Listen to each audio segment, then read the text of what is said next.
Hello, good morning. स्वागत है आपका हमारे यूट्यूब चैनल पर। और आज हम पढ़ेंगे राज्यपाल की वीटो पावर। वीटो का सीधा सा अर्थ होता है निषिद्ध अधिकार। निषिद्ध अधिकार का मतलब है कि किसी कार्य को करने से मनाही करना। देखिए, हम यहाँ पर 3 प्रकार की वीटो के बारे में पढ़ने वाले हैं। कहने का मतलब कोई भी विधेयक विधानमंडल से पारित होकर के कोई भी विधेयक विधानमंडल से पारित होकर के जब राज्यपाल के पास जाता है तो उसे 3 प्रकार की वीटो पावर है जिसके तहत वो कार्रवाई करता है। सबसे पहले हम बात करते हैं आत्यंतिक वीटो यानी कि एब्सोल्यूट वीटो।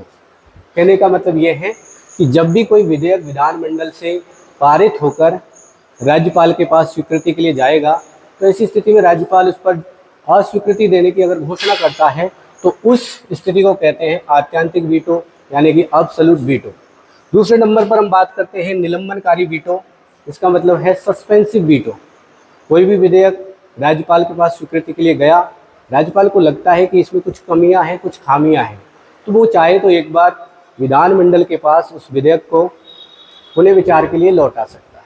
तो जो पुनः विचार के लिए लौटाना वो स्थिति होती है निलंबनकारी वीटो। मगर यहाँ एक बात और ध्यान रखनी है, कोई भी विधेयक अगर पुनः विचार के लिए लौटाया गया है और विधानमंडल उसमें बिना किसी सुधार किए या फिर बिना कोई किसी भी प्रकार का पुनः विचार किए वापस अगर राज्यपाल के पास भेजे तो ऐसी स्थिति में राज्यपाल उस विधेयक पर हस्ताक्षर करने के लिए क्या होता है, बाध्य होता है। ठीक है। तीसरे नंबर पर आते हैं जेवी वीटो। जेवी वीटो को समझने से पहले हम ये जान लें कि भारतीय संविधान में कहीं भी इस प्रकार का उल्लेख नहीं है कि किसी भी विधेयक के संबंध में कितने समय में स्वीकृति प्रदान करनी है, यानी कि कोई भी समय सीमा निर्धारित नहीं है।